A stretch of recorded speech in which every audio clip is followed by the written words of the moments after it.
Peut-être parce que je suis dans la composition musicale, je relie la linguistique à la musique. Je pense qu'une langue a une musique. Elle a une musique, et cette musique, elle a des lois, elle a des contrastes, elle a des marqueurs. Et par exemple, la musique masculine ne doit pas être la même que la musique féminine. C'est-à-dire par là que la musique masculine, c'est la musique de la diphtongue, notamment. C'est la musique des sons spéciaux, des sons qui exigent une expertise particulière, que l'on acquiert que quand on est vraiment initié, en quelque sorte, quand on est immergé dès l'enfance à un certain bain de culture.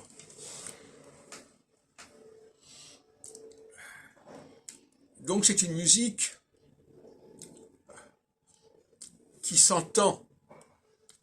Il faut que quand on est dans le domaine du masculin, on entend la musique masculine.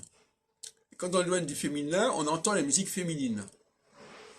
Or, actuellement, cette dualité, elle n'est pas respectée. Les rares langues où c'est respecté, je dirais que c'est l'hébreu et le français, par exemple, pour des raisons diverses. Et encore avec des exceptions regrettables. Et comme on dit, l'exception confirme la règle. Donc, il faut rétablir cette musique. Il y a aussi une autre musique qu'il faut respecter, qui a une valeur anthropologique, c'est la musique comment dirais-je,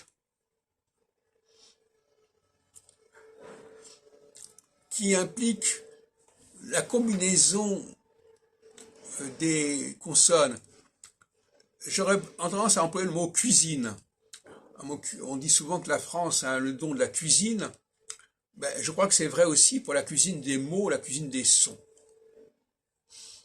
Il y a une dimension culinaire, la capacité à cuire, à mijoter, à préparer les plats, c'est-à-dire que les mots, il y a une dimension artistique.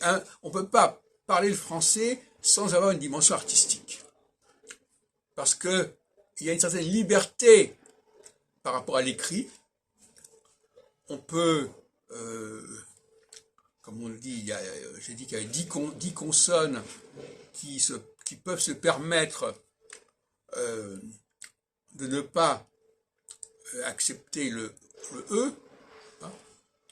Par exemple, C apostrophe EST, il y a le E de ce et ou cela est qui disparaît, etc., etc. Donc, il y a une dialectique de l'écrit et de l'oral. La socialité est liée à l'écrit. L'équinoxialité est liée à l'oral. L'oral, c'est quelque chose qui est beaucoup plus subtil que l'écrit. D'autant plus que l'oral, c'est aussi le non-verbal, paradoxalement. Il y a toutes sortes de choses qui échappent à l'écrit. L'équinoxialité, c'est le masculin qui échappe à l'écrit. Et l'écrit, c'est quelque chose de figé. Et à un certain moment, la société a besoin de choses figées. On revient à la théorie de l'alternance que j'ai développée. À un certain moment, on veut être à l'écrit, on veut des choses qui sont écrites, on veut s'en tenir à l'écrit. Et à d'autres moments, il faut prendre de la hauteur et aller vers l'oralité, vers la gestualité.